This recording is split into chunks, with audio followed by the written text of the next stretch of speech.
What's up, YouTube? Back out here with another little video. I wanted to give you guys a kind of an in-depth video on this adapter U-joint that they make. Moog offers it.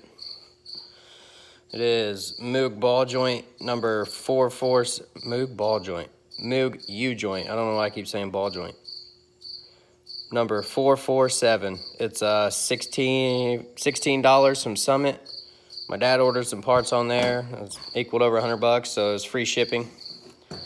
So I paid $16 for this U-joint that will adapt your 4L80 yoke to your stock 1500 quote-unquote 4L60 drive shaft with the smaller caps right here.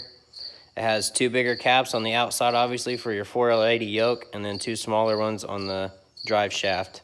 And it allows you to obviously adapt the yoke to your stock drive shaft. I know there was a bunch, not a bunch, but a couple videos that I watched where people use the, well, one person used the Turbo 400 yoke, and another one used the 700 R4, I believe. And there's just too big of a gray area there, I guess you could say. So I just wanted to find something like this, and they made it. They actually make it. So I was pretty happy to find that. Two of these take the clips like this that go on the outside, and then the 4L80 ones use those, obviously, just like the stock clips. And then the smaller caps have a clip that go on the inside right here that you just push in after you get the caps even in the drive shaft. I kind of just pushed them on there with my hand and used a flathead and just tapped them down on there because they don't seat all the way down there. You do want to take your torch again and heat this back up, and I took a pick tool and scraped that groove inside the drive shaft because there's a bunch of that plastic that I melted out in the previous video stuck in there, and it wouldn't let the cap slide in very well. So I just heated it back up and scraped it all out of there. It came right out. Sprayed it with some brake clean and wiped it out with a shop rag, and they slid right in. It did take a little pressure. I had to use my C-channel thing over there. But yeah, it's a greasable U-joint. I was reading on the forum that some guy had this up holding 600 horsepower in his Turbo 6.0. So yeah, it seems to be pretty reliable due to the feedback on the internet. So I guess I'll find out. But overall, yeah, I'm happy with it. It seems like solid material, and it lets you use your stock 4L80 yoke. And I measured the 4L60 yoke, and as you can see, they are pretty damn close to the same length. The 60 was 5.12 inches, and the 80 was 5.27 inches. So it's basically just this flange right here that's about the difference in length. If I have to cut it down, I will. I'm hoping I don't have to. It shouldn't be that big of a deal. It's not that much of a difference. But once I get the 80 mounted up in there, I'll obviously slide that back in there and set my pinion angle on the rear end and go from there. Hopefully I don't have to cut that. So that's kind of the whole reason I wanted to use the 80 yoke versus the 700 R4. I know those guys had to cut it down a little bit because it's too long and won't let your drive shaft slide into the rear end.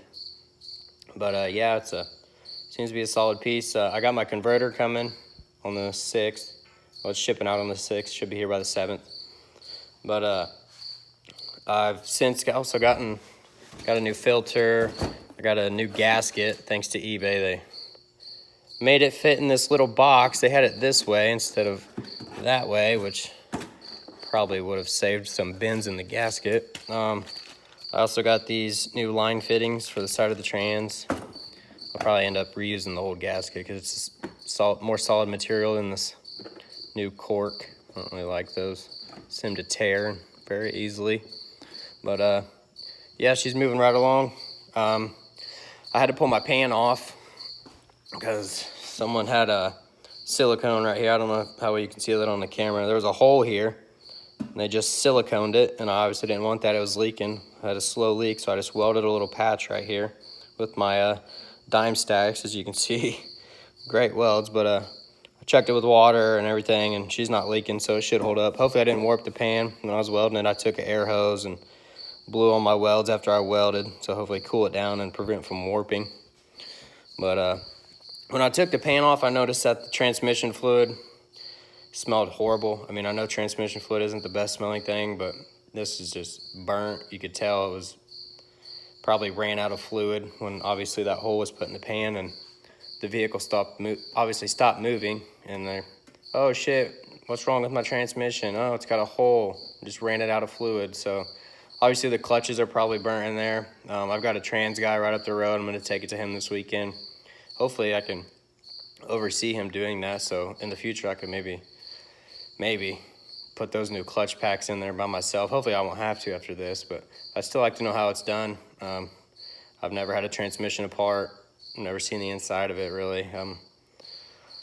I've obviously removed and installed too many. This will be my third transmission in this truck. I've been through two 60s. The third one will be the 80. So I just want to go through everything, make sure it's a solid piece when I put it back in the truck. It's not going to give me issues because I'm tired of pulling transmissions out of this thing, man. It's ridiculous, especially with just an NA motor. It should be able to support 400 horsepower easily. So yeah,